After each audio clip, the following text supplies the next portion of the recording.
패스트트랙이 어떻게 되는지 도대체. 요거 관련해서는 민주당의 정개특위 간사가 가장 잘 알겠죠.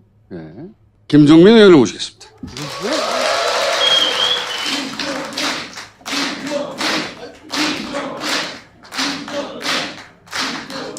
아유, 감사합니다. 여기 앉으면 되죠? 네. 네. 초선 의원이라 어디 가가지고 이런 환호를 받는 게 제가 인기가 되게 좋네요. 여기 분위기가 네. 상당히 좋은 분위기인데. 자, 단도직입적으로 빨리빨리 이게 선거법 패스트트랙이 됩니까 안 됩니까? 저는 만약에 걸면 저는 된다에 겁니다. 어떻게 이게 지금 거의 안 될 것처럼 왜냐면은 지금 바른당의 새누리계 그리고 플러스 이현주 의원 등등이 공수처법에서 그 수사권만 주고 기소권을 빼자 이렇게 딜을 걸었잖아요. 근데 그게 이제 그렇게 받나 안 받나 하다가 기소권 뺀 거는 못 받겠다 이렇게 민주당에서 거의 정한 거 아닙니까? 그러면 나가리 되는 거 아니에요? 바른미래당이 그렇게 통보를 했지만 네. 두 개를 이제 옵션을 걸었잖아요. 어떻게 저 앞을 기소권. 쑥스러우시더라도 앞을 보고 해주십시오. 아직 초선이라. 예. 반갑습니다. 이제 두 개를 걸었는데 하나는 이제 기소권을 분리하자. 네. 기소권은 검찰에 주자. 이게 하나가 있고 또 하나는 공수처장 임명 제도에 그 위원회가 있어요. 위원회 구성할 때 국회에서 4명 정하게 돼 있는데 그중에 1명은 여당이 하고 3명은 야당이 하게 해달라. 이게 이제 두 가지 옵션이에요. 근데 두 가지 다를 우리가 받는 거는 좀 어렵지 않아요? 그렇게 하면 진짜 이건 노인과 바다야. 뭐 큰 고기 잡아가지고 열심히 갔는데 한국에 갔더니 막 뼈만 남는. 이거는 안 된다. 의원님 비유를 했을 때 바로 알아들어야 되는데 설명을 한참 해야 되는 비유는 이게 노인과 바다 요새 필독도서 아닌가? 이거는 두 개 다는 어렵다고 보는데 그중에 더 본질적인 거는 기소권 문제입니다. 아니 기소권이 없는 공수처면 결국은 경찰 특별 수사대 하나 만드는 건데 그래가지고는 이제 검찰에 대한 이제 견제 혹은 검찰 개혁이 어렵다. 기소권은 포기할 수 없다 절대. 그건 좀 어렵지 않을까요? 그거 포기하면 사실 공수처 하는 의미가 없잖아요. 총수님이 검토해보라 그러면 내가 다시 오늘 가서 얘기를 해보고. 근데 이거 하면은 우리 지지자들이 니들 뭐하러 했냐 이 얘기. 맞아요. 네.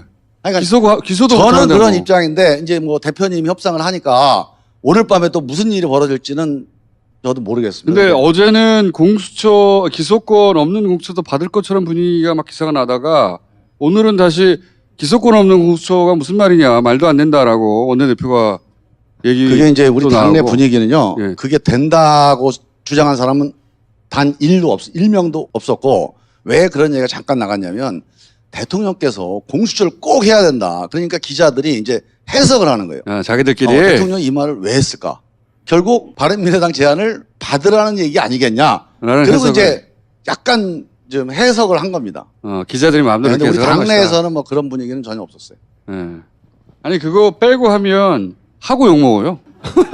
제가 그럼 우리 김청수님 입장을 확고하다. 이걸 오늘 가서 얘기를 할게요. 제가. 근데 만약에 궁금한 게 이거예요. 결국 안 됐어요. 선거법이. 패스트트랙 못 올라갔어요. 패스트트랙에 사실은 공수처하고 검경수사권 좀 같이 올리려고 그랬는데 그래서 선거법을 민주당이 지금 바꾼다고 하는 선거법대로 하면 의석수가 떨어져요. 줄어들어요. 근데 받아들인 거거든. 양보한 거잖아요. 민주당이 기본적으로. 반팔 자른 거죠. 팔 하나 자른 겁니다. 완전히. 네. 비유가 하고 와닿지가 않아요. 아직 이게 워밍업이 좀 덜 돼서 그래요. 조금만 기다려보세요. 원래 의원님 구라가 굉장히 센 분이거든요. 지난 조국 수석 국회 나왔을 때 생각나세요? 그때 활약 화면을 보세요. 이 사람 누구야? 사람들이 다들 댓글 달았어요. 그리고 다 잊어버렸지. 그래서 다시 김정민 의원 나왔는데 누구지 모르는 거예요. 네. 제 대신 저희가 기억 못하는 분들을 위해 저희가 자료 화면으로 느꼈습니다. 그때 활약상. 그때 지금 말고요. 더불어민주당 충남 논산시 계룡시 금산군 출신 김종민 의원 질의하십시오. 이만 의원이 김정주 씨라고요. 지금 틀었잖아요. 무슨 뭐 대단한 폭로라고. 이 사람이 20대 국회의원 비례대표 무슨 당인지 아세요? 새누리당 23번입니다. 지금 아니 움직일 수 없는 근거를 가지고 얘기를 해야 정체불명의 카톡 가지고서 기재부 차관을 모욕하고 그러면 이게 지금 면책특권이니까 무사한 거지. 그렇잖아. 100번 명예훼손으로 걸립니다 이거. 이게 언제적이냐. 이명박 정부 박근혜 정부 때 하던 짓이에요 이게. 하던 짓 그대로 한 겁니다 지금. 그러다가 조국이라고 하는 사람 이미지 잘못 만난 거죠. 이 김태호 이런 사람을 어떻게 이런 사람 경호실장을 하고 있습니까? 아이, 참. 오늘 질의하시는 거 보니까 이거 아무것도 없어요. 이거 왜 하자고 그런지 모르겠어. 이 사람 누구냐고 막 기억 안 나세요? 그죠? 다시 이야기로 돌아와서 만약에 패스트트랙이 여러 가지 복잡한 상황이 때문에 안 됐어요. 같이 올리려고 했던 게 공수처법인데 그러면 공수처법이나 검경수사권 조정을 따로 올릴 수 있습니까? 가능성이 있어요? 패스트트랙에 올라간다면 3개 같이 올라가는 거고 네. 만약에 2개 올라간다면 공수처하고 선거법입니다. 그럼 그런데- 제가 보기에는 예. 협상 원칙은 그게 맞다고 봐요. 가장 가능성이 높은 게 뭡니까? 세 가지 다 올라가는 3가지 건가요? 다 올라가는 거죠. 왜 그렇게 생각하세요, 근데? 아니, 이미 그렇게까지 얘기를 했고 국민들이 그렇게 알고 있어요 지금. 국민들이 그렇게 알고 있는 거를 역행하는 게 정치인한테는 보통 어려운 게 아니에요 이게. 자유한국당 그걸 잘해요, 근데. 그러니까 그 사람들만 그렇다니까. 그걸 못 해갖고 바른미래당이 중간에 잠깐 있는 거예요 지금. 이게 두께가 안 되는 분들이거든 이 사람들이. 두께가 안 되면. 그래서 바른미래당도 안면 두께가? 예, 그 거기까지는 안 정도까지는 돼요. 안 돼요. 예. 거기까지는 쉽지가 않아. 그래서 여기까지 왔는데 이걸 다시 뒤집는다 이거는 쉽지는 않고 바른미래당에서 한국당 그 두께로 가려고 하는 분들은 그렇게 할 겁니다. 근데 손학규 대표, 김관영 대표, 그다음에 기타 이제 뭐 바른미래당의 의원들 이분들이 엄청나게 타격을 받거든요. 개인들 당내에 정치 오래 하신 분들의 전망은 어때요? 뭐 안 된다는 분도 많고, 예. 근데요, 예. 제가 국회의원 지금 3년 해봤어요. 3년 해봤는데 꼭 뭐 정치 오래 하신 분들이 한 얘기라서 맞는 건 아니더라고요.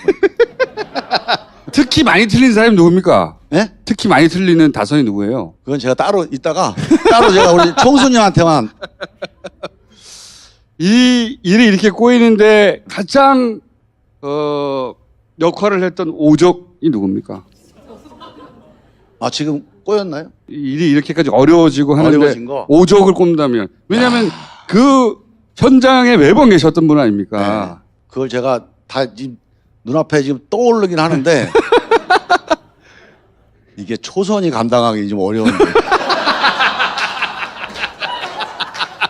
우리 총수님도 아마 국회 가보셔. 이게 카메라 들어갈 때 막 소리 지르는 거는 쉬운데 네. 이렇게 공개적으로 누구를 저격하고 악수하기가 이게 쉽지가 않습니다. 그거를 잘하셔야 재선도 되고 삼선도 되고 하는데 재선 때 제가 한번 해볼게요. 재선 때. 그러니까 초선은 좀 넘기고 박지원 의원이 그걸 그렇게 잘하시는데 그분도 초선 때는 그렇게 안 해요. 한 3선 정도 지나서 하신 거고. 음. 하여간 우리가 패스트트랙 올린다. 그 다음에 안은 이러이러한 아니다. 그 다음에 같이 올린다. 이게 최소한 한 달 이상은 공개된 거 아니에요. 이게 만약 패스트트랙이 안 된다. 유승민 의원. 그 다음에 뭐 왜 개혁입법 같이 해서 무슨 우리가 뭐 패거리 짓느냐. 뭐 정병구. 이분들이 한 달 내내 얘기할 기회가 있었거든요. 네. 암묵적 동의를 해온 거예요 그동안에. 네. 비록 당직은 아무 말도 안 없었지만. 했으니까. 근데 갑자기 이틀 전에 얘기한 거는 어쩔 수 없다고 가만히 있다가 한국당에서 그러고 나오는 걸 보니까 이거 큰일 났구나. 아마 영향을 받으신 것 같아 제가 보기에는. 근데 한국당에서는 이게 왜 안 될 거라고 생각하고 있었던 거죠? 안 될 거라고 생각했으니까 손 놓고 있었던 거 아니에요? 문재인 정부의 여당 여기에 대해 약간 오판하신 것 같아.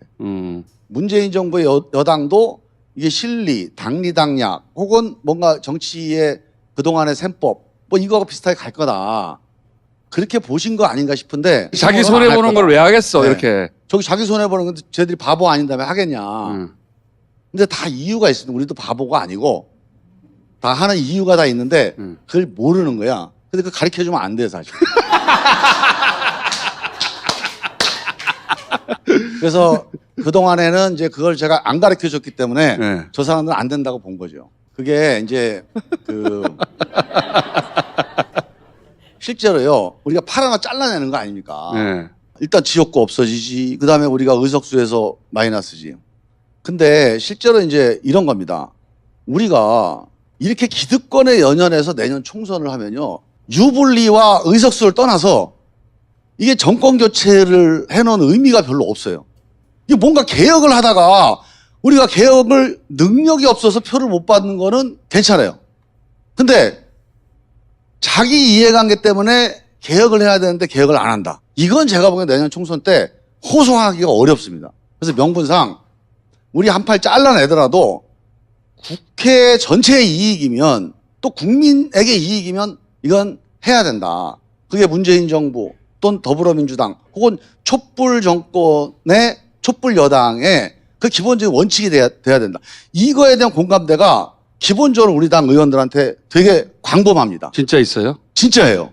그러니까 이거를 사람들이 그냥 앞에 대놓고 하는 말이 아니라 진짜예요? 네, 이게 있어요. 근데 숫자가 이게 과반수는 안 되는데 제가 사람들이 자꾸 양과 질을 잘 구별. 이게 옳은 말 아닙니까 이게? 그렇죠. 네. 옳은 말이면요 수가 적어도 이깁니다. 그죠? 경험해 보셨죠? 말이 옳으면 이게 사람들한테 먹힙니다. 그래서 지금 숫자적으로 이게 많지는 않지만 이런 의원님들이 상당히 있거든요. 있다. 그러니까 이 의원님들의 얘기가 당론으로 지금 계속 채택 한 세 그러니까 번. 그거를 대놓고 반대할 수가 없다. 그렇죠. 예. 이거 보세요. 우리가 보통 이 제도로 바꾸면 한 10석이 좀 기존 제도보다 마이너스예요. 그런데 10석 유리한 제도로 하는 게 과연 이 선거 전략으로도 그게 슬기로운 전략이냐. 아니면 정말 정치개혁 하자. 그래서 4대1로 이걸 반대하는 한국당과 1년 동안 정치개혁 논쟁을 벌여가면서 하는 게 이게 전략적으로 맞는 거냐. 이런 판단을 해볼 때도 제도상 10석 분리한 거하고 실제 10석 분리하면 국민들이 10석 채워주면 되잖아요. 그거. 그 믿음 가지고 사실은 지도부가 나름대로 그런 결단이 있는 거예요. 그래서 절대로 그냥 해보는 소리는 아닙니다. 한번 하겠다고 맘먹고 한번 나가본 거예요. 그래서 될 것 같아요. 그 명분과 또 그 동력은 이해했어요. 아, 진짜 그렇게 믿는 사람들이 민당 내에 있구나. 예. 그러니까 이게, 계산해봤더니 결과적으로 유리하더라. 이게 아니라, 이 정도는 해줘야, 지난 촛불 때 그 빌린 힘에 대한 답변이 되는 거다. 혹은 뭐, 그것까지 이해했고요. 근데 이게 이제 다들 그렇게 생각하는 건 아니니까, 국회 내에. 자유한국당은 결사반대하고. 지금 이제 원내대표끼리 협상을 하고 있습니다. 근데 하여간 서로 간에 어떻게든지 한번 결론을 내보는 방향으로 생각들을 하고 계신 것 같아요. 제가 간접적으로 전해드려요. 원내대표끼리 하고 있기 때문에 의원님은 잘 모르시는. 그거는 제가 모르죠. 예. 그리고 알아도 제가 얘기를 하는 건 좀 실례죠 또. 모르시는 거 아니고요, 그냥. 사실 잘 몰라. 이따가 끝나고 가서 물어봐야 돼. 아니면 생각이 오전 다르고 오후가 달라질 수 있기 때문에. 네. 예. 아니, 근데 이제, 그러면 그 대충 파악은 됐어요. 왜 민주당이 이렇게 이걸 밀어붙이는가에 대한 요 얘기는 제가 처음 들었기 때문에, 예. 그것만으로 나오신 목적은 달성하신 것 같고. 근데 국회의원 초선으로, 사실 국회의원 이전에 막 떨어지셨거든요. 김용민 형제인 줄 알고. 그때 김용민 나와가지고 욕설 파문 났을 때 그때 출마하셨어. 예. 네. 근데 이제 김용민, 김종민 형제 아니야 그래가지고 피해를 보셨죠? 그게 처음에는 발음이 비슷하니까 그때 제가 별로 유명하지 않았어요. 우리 지역구에서. 그러니까 잘 모르는 분들은 김종민이가 그렇게 이제 문제가 됐다. 그래서 왜 말을 험하게 하냐. 만나는 사람마다 그래. 그래서 그게 아니고요. 제가 아닙니다. 그래서 좀 진압됐더니 한 3일 있다가 그 김용민이 동생이랴 그러더라고. 그래서 그것도 아닙니다. 그리고 이제 해명하느라고 좀 예. 재밌는 일이 있었습니다. 그 때문에 낙선한 건 아니고요. 예. 그래서 낙선한 건 아니죠. 예. 예. 맞아요. 원래 낙선할 만 했는데. 어쨌든 이번에. 아니 제가 이인재 의원이 워낙 강적이에요. 맞아요. 다른 예. 분도 잘 모르는데 어우 정말 이인재 의원을 무찌르는 분입니다. 그러고.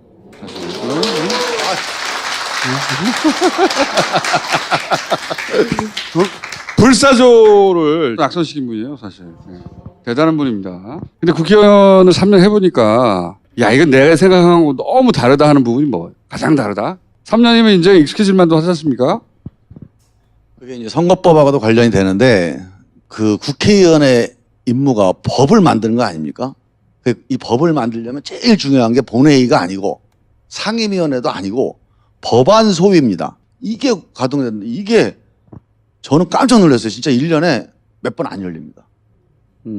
그럼 왜 안 열리냐? 지역구에 뭔가 민원을 해결하고 또 지역구 사람을 만나서 다음 선거 대비하고 이 지역구 매몰 정치가 사실은 이 국회 불신에 상당히 큰 이 요소를 차지하고 있어요. 이번에 선거법 개혁도 그래서 비례대표를 확대하되 공천을 민주적으로 해서 다양한 국민적 대표를 많이 뽑는 거. 이게 선거법 개혁에 되게 중요한 문제입니다. 그래서 이제 비례대표 확대, 권역별 비례제 우리 당론이잖아요, 이게. 그걸 통해서 법안 소위가 자주 열리면 지금 2% 지지, 2% 신뢰도 이게 최소한 제가 12%는 갈 것 같아요. 그리고 이게 마지막 질문인데요. 직접 겪어보니까 자유한국당은 왜 그러는 겁니까? 아, 이게 힘들다. 제가 딱 한마디로 얘기하면 TK에서 한석도 빼면 안 된다. 딱 이겁니다. 지금 자유한국당의 이 이제 270 비례대표 없애는 안은. 그래서 선거법은 그렇고 다른 사안들에 대해서는 일반적으로 말해서 거기 어떤 사람들이 모여있길래 왜 그러는 겁니까? 그 돈을 많이 번 사람들, 성공한 사람들, 이게 나름대로 정당한 공정한 룰에 의해서 성공한 사람들이 있는 사회와 정말로 수단 방법 안 가리고 성공한 이런 사회가 그게 다른 거 아니에요, 그죠? 근데 기본적으로 새누리당은 성공한 사람들입니다. 일단 한 30년 권력하고 친한 사람들이 다 성공했어요, 사실은. 우리나라에서 성공이 갖고 있는 이 민낯이에요, 이게. 물론 그렇지 않은 분도 많습니다. 성공한 분들. 우리 김어준 총수님도 그래도 성공한 쪽 아닙니까, 지금? 그러니까 공정한 성공도 최근에 많이 생겼는데 지난 한 40년 동안 대한민국의 성공은 수단 방법 안 가리고 성공하는 게 너무 강했어요. 그게 이승만, 박정희, 전두환 이 독재 정권의 산물이에요, 산물. 그 세력이, 그 자산이 지금 이제 한국당을 형성하고 있잖아요. 그러니까 그 논리, 그 경험이 너무 강한 겁니다. 수단 방법 안 가리고 이기고 되게 두꺼워요, 다들. 근데 이게 개인적으로 뭐 그렇지 않은 의원도 꽤 많습니다. 한국당 의원 중에. 근데 아직 그게 이니셔티브를 형성하는 데까지는 안 돼요. 근데 그 중에 하나가 이 TK 문제예요. 제가 이 TK 문제를 얘기한 게 단순히 선거법 문제만이 아니고 이 TK 의원님들이 좀 정말로 조금 바꾸자, 우리가 개혁하자. 그러면 진짜 한국당 바뀔 것 같아요. 그럴 일은 없을 거라고 봅니다. 그랬으면 진작 30년 전에 했겠죠. 오늘 빵빵 터트리지는 못했는데 가능성을 약간 엿봤습니다. 그죠? 네. 자주 좀 불러주셔야지, 뭐. 어떤 경험도 쌓이고 좀 터트리고. 알겠습니다. 자, 다음에 왔을 때 빵빵 터트릴 가능성이 상당히 높은 후보군 중에 한 분이기 때문에 오늘 말씀하신 건 최대한 줄이겠습니다. 오늘 여기까지 하겠습니다. 감사합니다. 감사합니다.